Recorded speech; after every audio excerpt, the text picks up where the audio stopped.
Hey there, YouTube. Thought I'd do another quick update here for you. Still here in beautiful San Bernardino. And this is where one of my houses here. And thought I'd show you that beautiful sky there, that sun that just popped off that M flare. And now we're putting the haze up there in the sky. There you can see it in the mountains. And that is part of the solar radiation management here. I'll show you the little deck that they had up earlier. They put the clouds up there. You can see blue sky over this way. The sun's going down. But the haze, well, I'm actually in the haze, as you can see. Can't see in front of your face, but at a distance, there you go. I know it's probably pretty windy and probably kind of hard to hear me.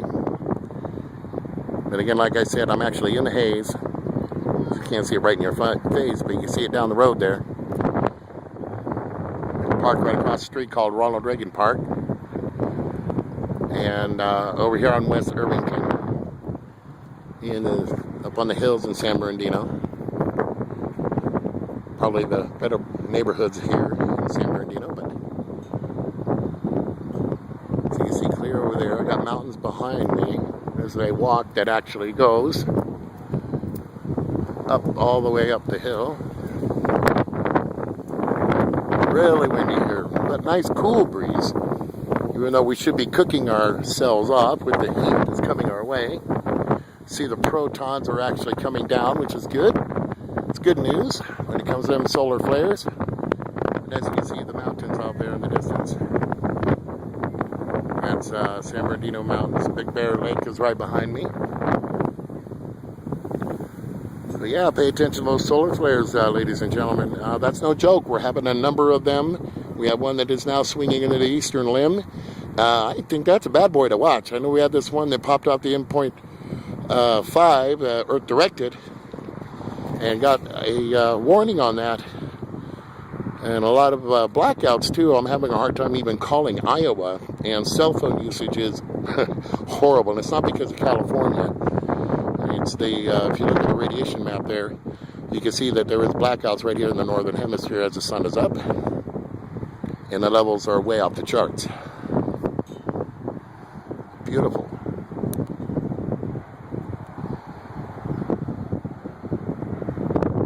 That's the best that they can do. I don't know what they really expect to do more. With us, see, as you can see him up there doing his thing.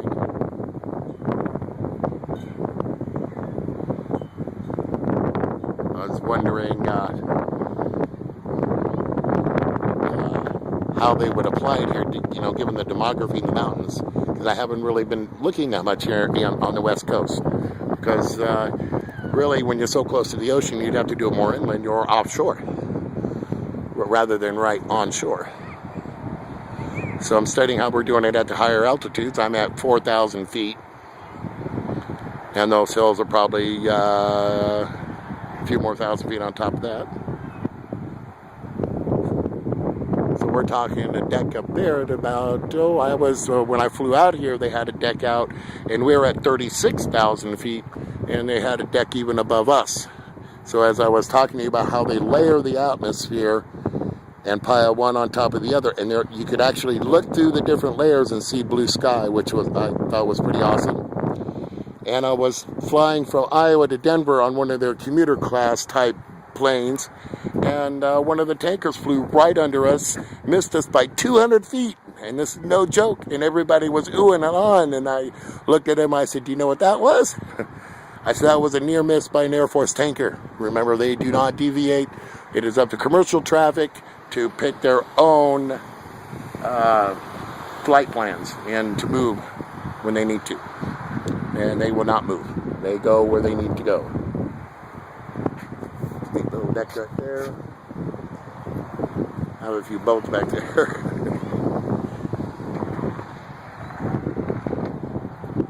But there you go, YouTube.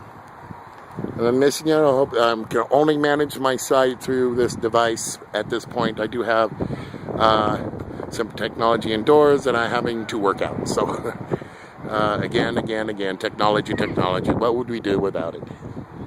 But Beautiful day here today. Wasn't too hot. Thanks to solar radiation management. Take care. Peace out.